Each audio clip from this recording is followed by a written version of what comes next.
Back to the Future. Oh, I never watched Back to the Future. What? Yeah, no. Definitely. I think I watched the first few minutes, but then I got bored. Yeah, this was the first few minutes. Oh, well, then I don't remember it. Wow. All I remember is the big old This speaker. was literally the opening scene. I'm playing around with the little audio sticks, and I'm just going to hope that we're equal. Yeah. Okay. Okay. Tetris collab. Is this number 3? Yeah. Okay. After Tetris the intro. Tell me when you begin recording. Oh, I already begun. Anyway. What? Yeah. I think you should stop recording. I thought you were just testing out the audio. I win again. Oof. You're gonna smash like on the new video, right? Not this one. The one that's coming out later tonight. What's it gonna be? Valorant? It's not gonna be Valorant, actually. So, you know. Apex Legends? No. A game that I've never covered. Yes! I'm kind of a genius, if I do say so myself. Can you give me a copy pasta about why you're a genius? Yeah. Come on, do it for the fans. The fuck did you say to me? I don't remember the rest. It's not a very fun copy pasta. Okay, fine. Let me find a good one. Yeah, do that. I'll actually go find one. Yeah, go find one. Keanu Chungus wholesome 100 Reddit moment. I beat up a kid that said Minecraft bad and my doggo bit him, so I gave him snackos and we watched PewDiePie together while in Elon Musk's Cybertruck talking about how superior Reddit memers are. Haha, emojis bad, I said. And Keanu Reeves came out of nowhere and said this is wholesome 100 update, this wholesome boy, so I got a lot of updates and edit. Thanks for the gold stranger, but the kind stranger revealed himself to be Baby Yoda eating chicky nuggets and drinking chalky milk, so we went to the cinema to see our communism funny favorite movies, Avengers Endgame, but then Thor played Fortnite and Fortnite bad, so I said reality is often disappointing, and then Baby Yoda replied r/unexpected Thanos, and I replied r/unexpected Thanos for balance, and then Danny DeVito came to pick us up from the cinema, and the next morning we woke up to Mr. Beast telling us to plant 69,420 million trees. Me, Baby Yoda, and Danny said nice, and then on our way to plant 69,420 million trees, open parentheses, nice, close parentheses, we saw a kid doing a TikTok, so Keanu Reeves appeared and said we have a kid to burn, and I replied you're breathtaking, so I said I need a weapon. And Baby Yoda gave me an RPG, so I blew up the kid, Destruction 100, and posted it on r/memes and r/dank memes and r/PewDiePie submissions, and got 1,000,000,000,000 updates.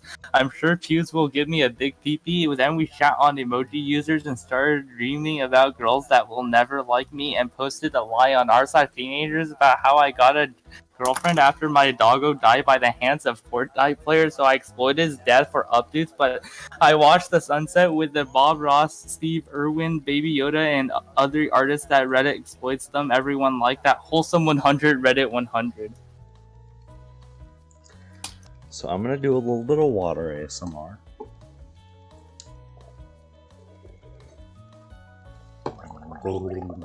Holy shit.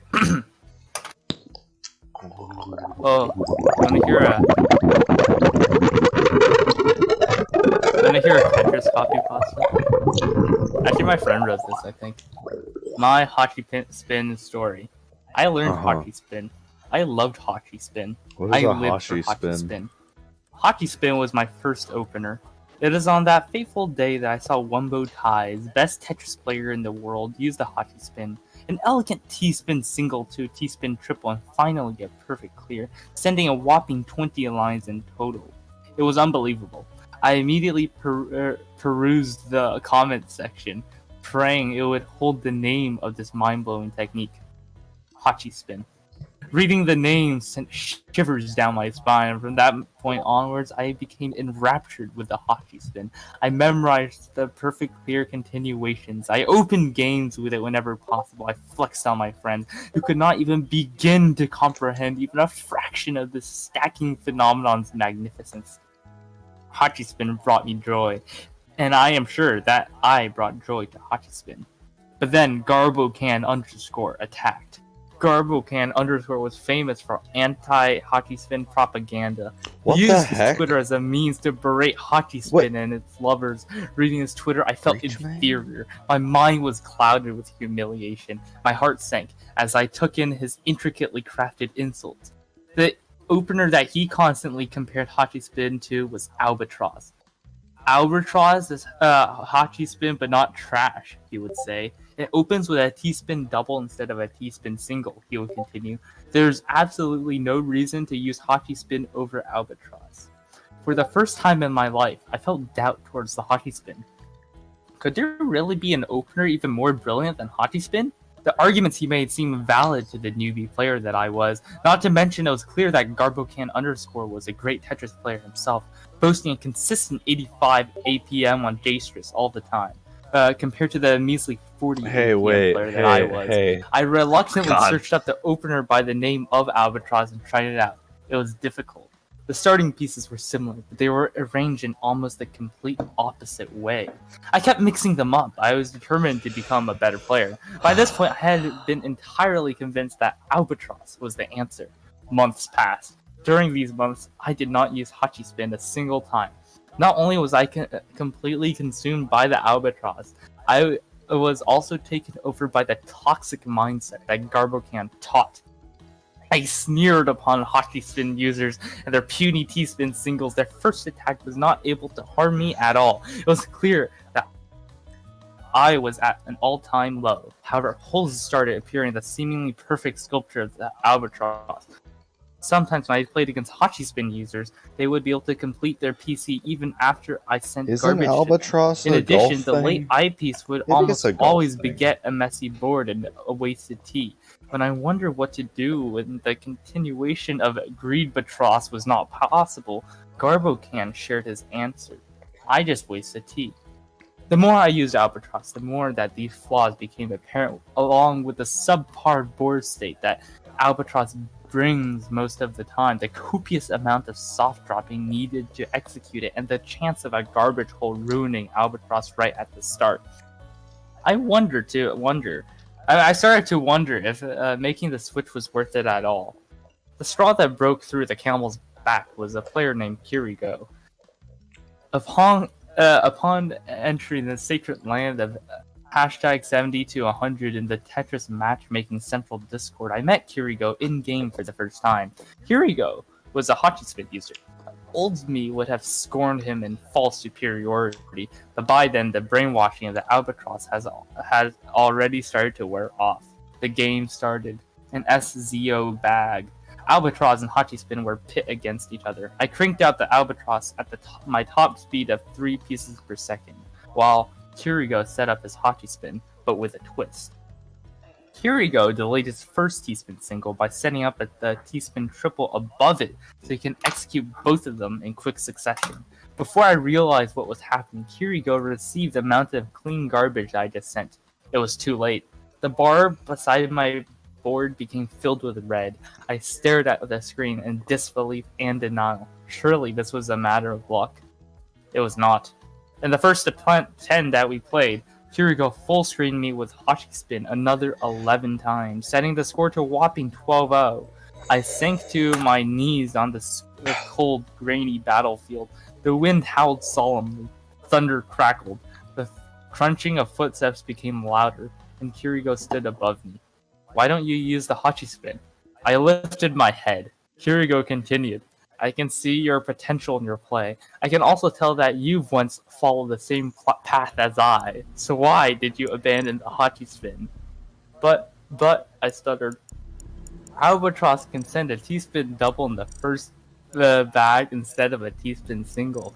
This is Hockey Spin, but stronger. I repeated the words that Garbocan underscore pounded into my head, but the words echoed hollowly. Kirigo shook his head. The point of the opener is not to send as many lines as possible. It is not to immediately top your opponent out. Nay, it is correct that the first bag of Albatross can send 2 more lines than Hockey Spin. But at what cost?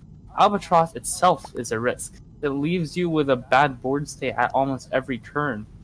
It has a chance of completely failing with an unlucky garbage hole. It has countless different continuations that entirely depend on the pieces you get in the queue, some of which force a wasted tea.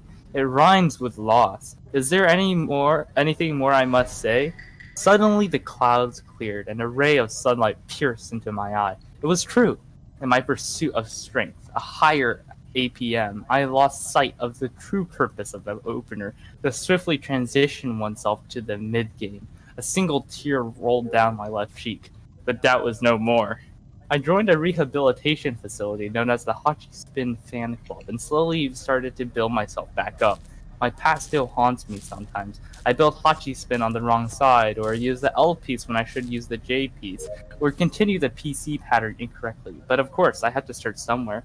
Hachi Spin Fan Club is filled with supported and like-minded Hachi Spin lovers who will continue to support me along my way. My struggles with the albatross have only made me stronger and fortified my sense of self. During my time with the unreliable, risky albatross, I felt completely lost, contrary to how I feel with a trustworthy, secure Hachi Spin. Although I once abandoned the Hachi Spin still accepted me, forgave me, and trusted that I would find it again. Instead of hate, like Albatross and its ambassador, Hachi Spin spreads love. Unlike before, I can Hachi Spin with confidence and pride. I am a Hachi Spin user, and I am proud.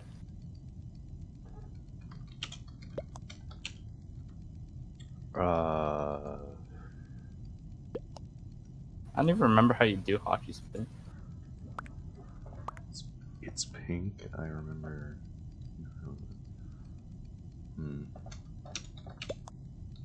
Oh, you want to hear another one? Sure. Let's see. There's this pretty good one the same guy also wrote.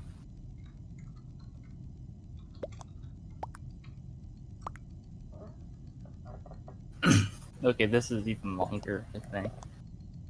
No, never mind, shorter. Okay, so this is about like this guy in our server named Freedot. Every day I gaze upon Freedot's gradual descent into utter depravity and degeneracy, and I think to myself, is this something that could happen to me? Is this something that could happen to anyone? And then, once I've peered deeper into the abyss, I come back with realizations, things that I've never even considered the possibility of. When you stare into the abyss, a bit of it seeps into your mind, corrupting a small portion of your consciousness, barely noticeable at first, but it gradually becomes more and more apparent to the outside observer. Gradually, you lose more and more of yourself to the darkness, to the incomprehensibly vast oceans of mental death and corruption. Your brain wanders through the lands of the unconscious mind, adding deceptive and disgusting thoughts and assumptions as you delve deeper into your abyss. A point in time comes when you become acutely aware of how your mind is being corrupted and how, if not stopped, you will fall into degeneracy. It's too late at that point. You won't survive, and you know it. You don't care about that. You don't care about any of it, and you know that's wrong. You don't care about that either. And then you continue to fall, to become ever more disconnected from reality. You lose your friends, you become alienated from your family who you used to love so much. It's all gone now, it's all your fault, but you don't care. That's what you tell yourself, at least. Because once you've lost everything, you begin to care. You begin to look upon yourself not as the detached observer, but rather as who you really are, yourself. You begin to look back on it all, at how easy it could have been to pull yourself out of this hole, to just get up and do something else, to live life to the fullest that you could have. It's too late now, though, and those thoughts now serve no other purpose than as tormentors, as abusers of your already depraved mental state. There's nothing you can do now, and you care so very much, but you can't just get up and fix it. You've already ruined everything. Now, you look back on your younger self and curse him. Why the hell didn't he care more? Why were you so unsympathetic towards even yourself? The years slip by. You're miserable and tormented, but you've convinced yourself it's too late for anything to be done. There's nothing that can be done, you tell yourself, but that's a lie. There's always something you can do to pull your life back together. You just don't do it. You don't do it because you've already spent too much time, wasted too much effort doing absolutely nothing. You become so committed to not changing yourself that you convince yourself it's not possible. After all, if you do change yourself, it's not the world's fault anymore that you are the way you are. It's now your own fault. You have nobody else to blame, and you can't handle that. You can't accept that you've done is nobody's fault but your. Okay, you can't accept that what you've done is nobody's fault but your own. And if you begin to fix yourself after so much time, it will only serve as more proof that you are at fault. You'll eventually begin to realize this lie to yourself. You'll eventually decide to improve yourself. You'll tell yourself it's not too late, that you can always improve yourself and lift yourself out of your lifelong depression and depravity. You'll grow convinced that you have power, that you can change yourself for better after all this time. You'll no longer lie to yourself. You say, you can change, you care, and therefore you can change. But now it's too late. You've wasted your whole life and you'll live the rest of it out in a hospital bed, deceiving yourself once again that you are something that you aren't. That was really something. And then the next copy pasta I think I'm this okay. game will make you, huh? I think I'm all right. You've padded the video out to 35 minutes. How many minutes is just me reading a copy pasta? Like probably 15, maybe more. Can you Chungus wholesome 100 Reddit moment? I think I'm gonna go. You wanna play some Conquer?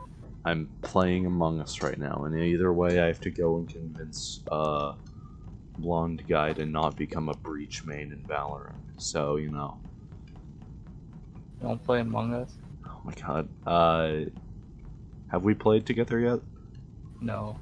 Oh, well, you know, we can do that later. I played like 2 games total. We'll play that later, okay?